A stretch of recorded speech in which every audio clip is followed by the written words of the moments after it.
नमस्कार, मैं हूं प्रियंका। आप देख रहे हैं हमारो राजस्थान। अब खबरें विस्तार से। राज्य सरकार के 1 वर्ष पूर्ण होने पर 12 से 15 दिसंबर 2024 तक आयोजित होने वाले कार्यक्रमों के सफलतापूर्वक संपादन हेतु डूंगरपुर जिला कलेक्टर अंकित कुमार सिंह ने सभी अधिकारियों की बैठक ली है। कलेक्टर ने बैठक में अब तक की गई तैयारियों की नोडल अधिकारियों से जानकारी ली। वहीं दिवसवार आयोजित होने वाले मिनट टू मिनट कार्यक्रमों की समीक्षा करते हुए आवश्यक दिशा निर्देश दिए। सभी जिला स्तरीय अधिकारी बैठक में मौजूद रहे। डूंगरपुर से सादिक अली की रिपोर्ट। नीमका थाना जिले के भुदौली के पीएम श्री राजकीय उच्च माध्यमिक विद्यालय में नवनिर्मित कक्षों का सैनिक कल्याण बोर्ड के अध्यक्ष प्रेम सिंह बाजौर ने उद्घाटन किया। इस दौरान बाजौर ने विद्यालय के प्रांगण में व्यवस्थाओं का जायजा लिया। साथ ही छात्र छात्राओं को उच्च शिक्षा देने में विद्यार्थियों को शिक्षा के क्षेत्र में गांव, माता पिता, गुरुजनों का नाम रोशन करने के लिए प्रेरित किया। प्राचार्य रोहिताश मीणा ने आए हुए अतिथियों का फूल माला पहनाकर जोरदार स्वागत किया। इस मौके पर वरिष्ठ भाजपा नेता पूरणमल मीणा, जिला परिषद सदस्य सुमित गुर्जर, इंदिरा सैनी सहित स्कूल स्टाफ बड़ी संख्या में मौजूद रहा। नीमका थाना से रविकांत अग्रवाल की रिपोर्ट। डॉक्टर सर्वपल्ली राधाकृष्णन राजस्थान आयुर्वेद विधि जोधपुर का 3 दिवसीय अंतर्राष्ट्रीय कॉन्फ्रेंस औषध मानकम का आयोजन आज जोधपुर के आयुर्वेद विश्वविद्यालय में शुभारंभ किया गया। इस शुभारंभ के अवसर पर राज्यपाल हरिभाऊ बागड़े की अध्यक्षता व कार्यक्रम में बतौर मुख्य अतिथि कैबिनेट मंत्री जोगाराम पटेल रहे। इस दौरान आयुर्वेद शोध और मानकीकरण पर 6 MOU पर हस्ताक्षर किए गए।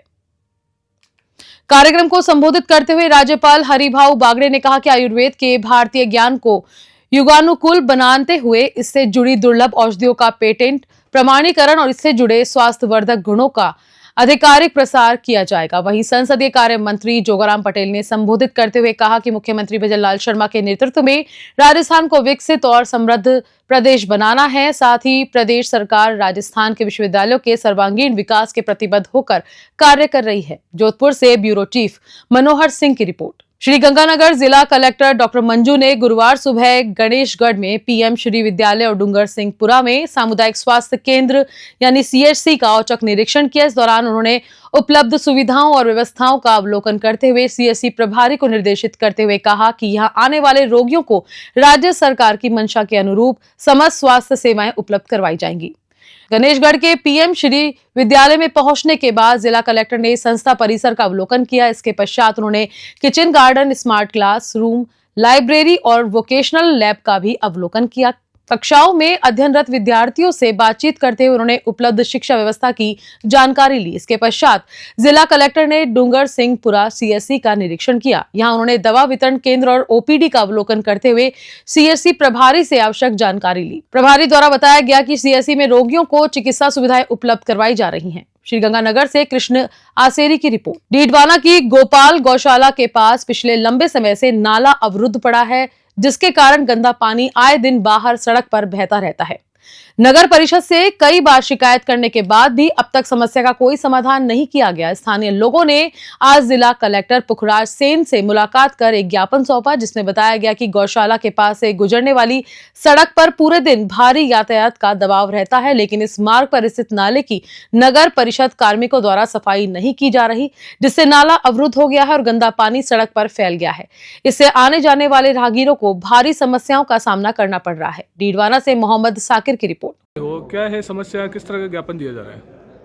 आज हम जिलाधीश महोदय से हमारे मोहल्ले में पिछले बहुत लंबे समय से गंदे नाले का पानी मेन चौराया जो कि थाना रोड फतेहपुरी गेट यानी मेन चौराया जो है, उस मेन चौराहे पर आज कई लंबे समय से वो नाला अवरुद्ध होके और पानी गंदा इकट्ठा हो जाता है। उससे हम परेशान होके आज यहाँ जिलाधीश महोदय से निवेदन करने आए हैं, परंतु उनसे हमारी मुलाकात नहीं हो पाई है, क्योंकि वो प्रशासनिक मीटिंग में सभी अधिकारियों के साथ मीटिंग ले रहे हैं। और अब मेरा आपके माध्यम से ये निवेदन है कि हमारी इस समस्या का तुरंत निवारण करें, अन्यथा हमें मजबूर होकर कोई आंदोलन रूपी कदम उठाना पड़ेगा, क्योंकि ये समस्या ऐसी है जो आमजन इससे परेशान है। और इस समस्या में कभी कोई ये नहीं है कि कोई बहुत बड़ी रकम या बजट की आवश्यकता है। मैं स्वयं और मोहल्ले के हम सब लोग बहुत बार नगर पालिका जाके निवेदन करके आए हैं कि भाई इसको आप सुधारो। तो जब भी वहाँ गए हैं तब ये सुनने को मिला कि हमारे पास बजट नहीं है, हमारे पास पैसा नहीं है।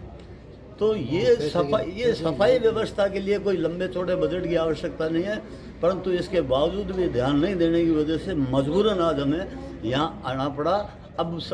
अब जिलाधीश महोदय से और सभी प्रशासन से, संबंधित प्रशासन से हाथ जोड़कर करबद्ध निवेदन है कि तुरंत इस समस्या का निवारण करावें। स्टोन हेल्पलाइन कॉरपोरेशन की ओर से और देश के तीसरे बड़े स्टोन एंड टेक्नोलॉजी एग्जीबिशन स्टोमिन इंडिया 4 का आयोजन 15 से 18 दिसंबर को मार्बल नगरी तथा एशिया के सबसे बड़े स्टोन बाजार व मार्बल ग्रेनाइट माइंस में अग्रणी राजसमंद के मेवाड़ के क्लब में होने जा रहा है। इससे पूर्व राजसमंद में 2 बार और उदयपुर में 1 बार स्टोमिन इंडिया का सफलतम आयोजन किया जा चुका है, जिससे संपूर्ण भारत से हजारों विजिटर्स ने शिरकत की और करोड़ों का व्यापार हुआ। स्टोन हेल्पलाइन कॉरपोरेशन के सीईओ मोहन बोहरा ने पत्रकारों को बताया कि ये 4 दिवसीय एग्जीबिशन एक बिजनेस बूस्टर है। यहाँ भारतीय विदेशी प्रतिष्ठित कंपनियों के उत्पाद प्रदर्शित होंगे। इसी प्रदर्शनी में 5 एक्सिस CNC मशीन भी प्रदर्शन हेतु आ जाएंगी।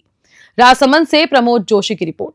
जयपुर डीसीपी ईस्ट तेजस्विनी गौतम ने प्रेस वार्ता में गुमशुदा मोबाइल को लेकर बड़ा खुलासा किया है। उपायुक्त ने बताया कि पुलिस ने गुमशुदा हुए 200 मोबाइल फोन तलाशने में सफलता हासिल की है। डीसीपी ईस्ट तेजस्विनी गौतम ने गुम हुए मोबाइल फोन उनके मालिकों को सुपुर्द किए। बता दें कि ऑपरेशन रिकॉल के विशेष अभियान के तहत ये कार्रवाई की गई है। मोबाइल पाकर पीड़ितों की खुशी का ठिकाना नहीं रहा। जयपुर पुलिस अब तक 2 करोड़ रुपए के 762 मोबाइल फोन बरामद कर चुकी है। जयपुर से प्रियंका माथुर की रिपोर्ट। यार पोर्टल जो मैंने आपको बताया उस पर रजिस्टर कर सकते हो, उसकी पूरी ट्रैकिंग डिटेल्स को फॉलो अप कर सकते हो। क्या इनसे संपर्क करके इनको ही देंगे हम, ये थाने से भी कलेक्ट कर सकते हैं। आज हम तो दे ही रहे हैं 200, हमने रिकवर तो 762 करे हैं, उसमें से 200 ही हमारे पास है, बाकी 505 तो ऑलरेडी हम दे चुके हैं लोगों को।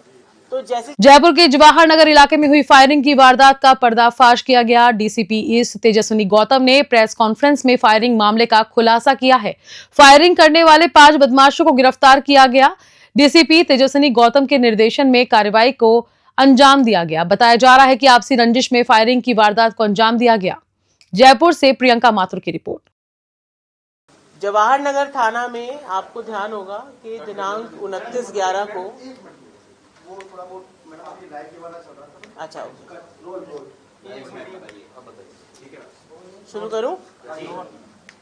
जवाहर नगर थाना में विगत कुछ दिनों पहले 29 तारीख की रात को मध्यरात्रि को एक हिस्ट्री शीटर के घर पे दूसरे बदमाशों द्वारा फायरिंग की घटना को अंजाम दिया था, जिसके बाद घटना की गंभीरता को देखकर सभी ऑफिसर्स जो है वो मौके पर पहुंचे थे। तुरंत कार्रवाई के लिए अलग अलग टीम्स बनाई गई थी और इसमें जो नामजद आरोपी थे वो भी हिस्ट्री शीटर्स हैं। गैंग इनकी आपस में रंजिश और गैंग वॉर पहले से चलती थी, जिसको लेकर इन लोगों ने हवाई फायर किया था, जिसके उपलक्ष्य में टीम ने काफ़ी अच्छे प्रयास करते हुए एसीपी आदर्श नगर, लक्ष्मी जी, एसएचओ जवाहर नगर, शेष नारायण जी, हमारी डीएसटी की पूरी टीम, हमारे डीएसटी इंचार्ज सरदार सिंह जी और सभी ने बहुत अच्छा इसमें काम करते हुए 5 आरोपियों को अभी तक इसमें गिरफ्तार कर लिया गया है। राकेश सैनी, कुंदन सिंह, गौतम सिंह शेखावत, अकरम उर्फ अक्की और नरेंद्र सिंह, ये पांचों जो है वो बदमाश प्रवृत्ति के लोग हैं। इनके ऊपर जो बीएनएस की नई धाराएं, जिसमें ऑर्गेनाइज्ड क्रिमिनल क्राइम के ऊपर जो गैंग के रूप में काम करते हैं, आर्म्स एक्ट की धाराओं में हमने जो है वो चार्जशीट पेश करेंगे और इसमें अभी जो 2 आरोपी बचे हुए हैं उनकी भी तलाश लगातार टीम कर रही है, जिनको भी जल्द गिरफ्तार किया जाएगा।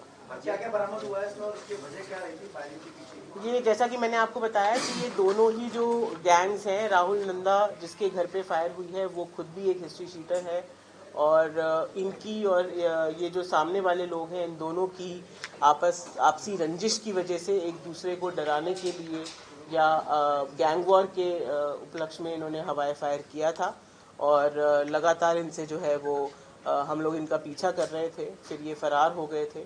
और आगे जो इसमें जो भी इन्वॉल्व हैं उनके खिलाफ भी इफ़ेक्टिव कार्रवाई करते हुए इनको भी जल्द गिरफ्तार किया जाएगा।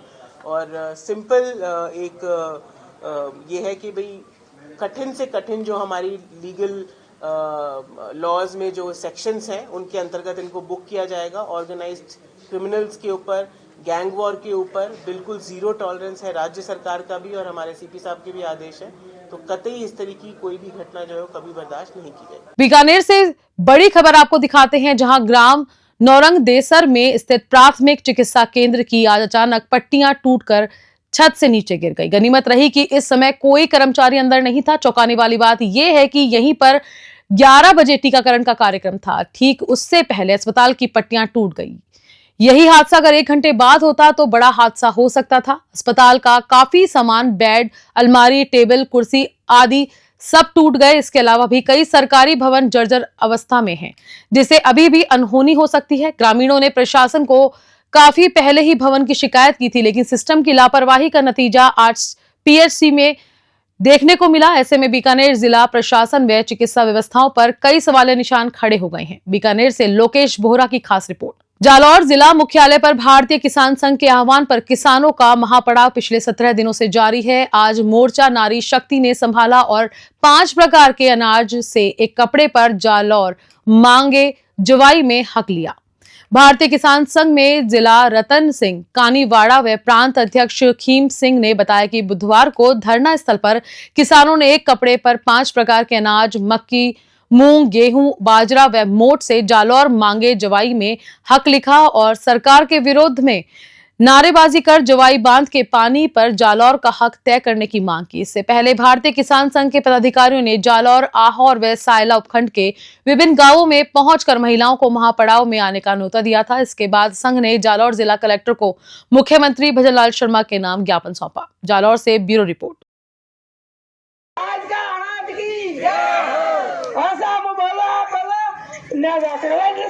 निर्भर करो पानी वास्ते मामला कैसे है मुझे मेरा प्रेम में अंडे को हुनवाई नहीं बैठी आपकी। सही बात है, कोई हुनवाई आप नहीं करेगा। कलेक्टर साहब आपने निर्भर करो नहीं तो आगे बोल देना बोल बोले जात पता कि मुझे बोल 26 अंतर आ गया धाम में बोल देना ठीक है बोल देना तो परिवार गाड़ी में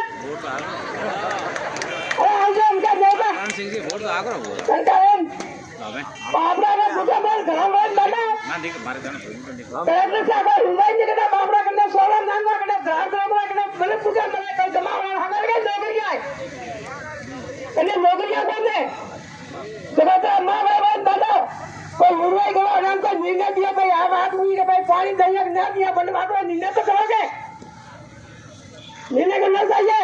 बाबरा मूवी में सपना में कहा भगवान पाप भंडा लागी कलेक्टर साहब नेता लागी नेता दीजिए फेंकना देना भैया जिनकी सारी बर्बाद को मुनका जो फेंकना देना भैया। टोंक विधायक सचिन पायलट क्षेत्र के दौरे पर हैं, जहां आज उन्होंने बनास नदी पर बन रहे गहलोत ब्रिज के निर्माण का जायजा लिया। इस दौरान मीडिया से बातचीत करते हुए पायलट ने कहा कि विभागीय अधिकारियों में समन्वय नहीं होने से प्रोजेक्ट में देरी हो रही है। पायलट ने खनिज विभाग के अधिकारियों को फोन लाइन पर लेकर मामले की पूरी जानकारी ली, तब जाकर ये आपसी समन्वय की कमी वाली बात सामने आई। आपको बता दें 135 करोड़ की लागत से ब्रिज का निर्माण किया जा रहा है। विधायक सचिन पायलट ने अधिकारियों को 20 मार्च 2025 तक निर्माण कार्य पूरा करने के निर्देश दिए हैं। टोंक से राजेश सैन की रिपोर्ट। सवाई माधोपुर जिला मुख्यालय के आदर्श नगर में पुरानी रंजिश व नाली को लेकर 2 पक्षों में लाठी, डंडा, धारदार हथियार से मारपीट करने का मामला सामने आया है। मोहल्ले के मकान के बाहर आज सुबह मिट्टी हटाने की बात को लेकर मारपीट करने का मामला आया सामने, जिसमें अव्वल खत्री पुत्र फारूक खान निवासी आदर्श नगर के सिर में धारदार हथियार से हमला कर दिया गया, जिसे लेकर आनंद फानन में जिला अस्पताल लेकर गए, जहां अव्वल का उपचार चल रहा है। वहीं पिता फारूक खान ने बताया कि उसकी मां व परिजनों के साथ भी लोगों ने घर में घुसकर मारपीट की, जिससे फारूक और मां के भी काफी चोटें आई हैं, जिसको लेकर पिता फारूक खान ने मानटाउन थाने में मारपीट कर जान से मारने की नीयत को लेकर रिपोर्ट दी है। सवाई माधोपुर से राकेश अग्रवाल की रिपोर्ट। झगड़ा हुआ आपके साथ?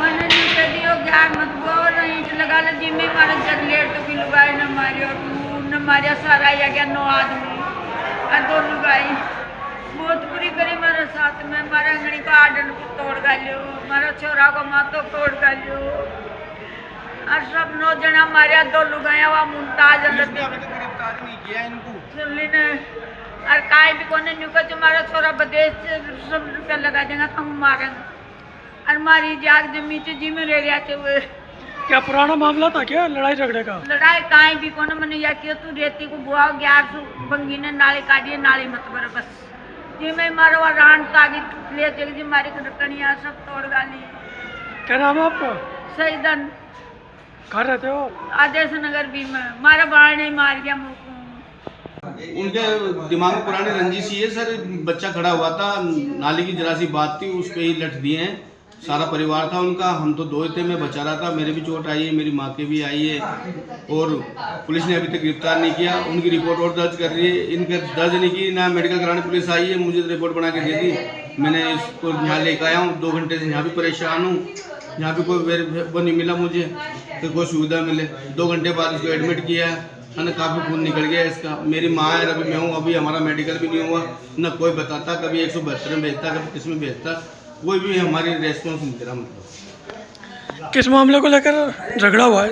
कुछ नहीं, कहा सुनी थी बस। मम्मी और के उसकी कहा सुनी के अंदर ही उठा के, और रेमान का छोरा रेहान और शाहरुख, उसकी मम्मी, अकबर, मुन्ना, ये सारे आके लतीफ़न वगैरह, इन्होंने मेरी माँ के और इसके अकबर और रहमान ने सिर में शरीर की मार दी। ये घायल हो गया, पड़े पड़े के लठ दिए इसके। फिर मेरे भी मारी, मेरे अंगूठे में चोट है, मेरी माँ के कमर में चोट है। मतलब इनके, ये हमारी प्रॉपर्टी में रहते हैं। मानटाउन थाने में रिपोर्ट दर्ज कराई क्या आपने? बिल्कुल, मानटाउन थाने में रिपोर्ट दर्ज कराई। रिपोर्ट दर्ज कराने के बारे में उन्होंने मुझे ये कागज़ बना के दिया कि मेडिकल करा के लाओ, लेकिन यहाँ अभी तक मेडिकल हो नहीं रहा और मैं बहुत परेशान। क्या बोले डॉक्टर लोग? डॉक्टर लोग बोलते हैं 172 में जाओ तो 172 में डॉक्टर नहीं मिलता, 134 में जाओ, 132 में जाओ, इधर जाओ उधर जाओ, सारी जगह मैं 2 घंटे से फिर रहा हूँ। अब जाके मुझे रेस्पॉन्स यहाँ मिला आके कि अभी भर्ती किया है, तो 2 घंटे हो गए मेरे को घूमते घूमते भर्ती करता। क्या नाम है आपका?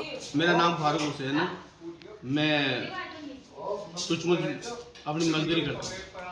पाली से खबर है, जहां 48 घंटे बीतने के बाद भी गुमशुदा मासूम मनन अब तक जिला पुलिस को नहीं मिला है। ना ही किसी प्रकार का बड़ा कोई ठोस सबूत सामने आया है कि पुलिस को कड़ी से कड़ी जोड़कर वहां तक पहुंच सके। लेकिन फिर भी पाली पुलिस ने किसी तरह की हिम्मत नहीं आ रही है।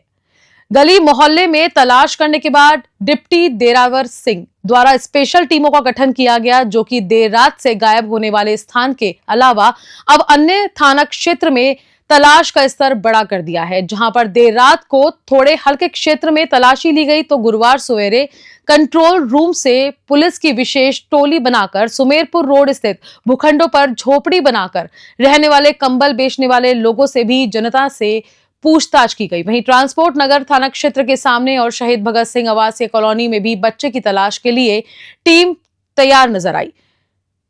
उन लोगों को मासूम बच्चे के बारे में पूछा गया।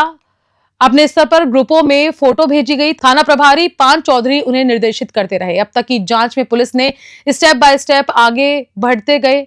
आम जनता से भी अपील की है कि यदि किसी तरह की कोई भी हल्की सी भी जानकारी मिले तो पुलिस से संपर्क कर सकते हैं।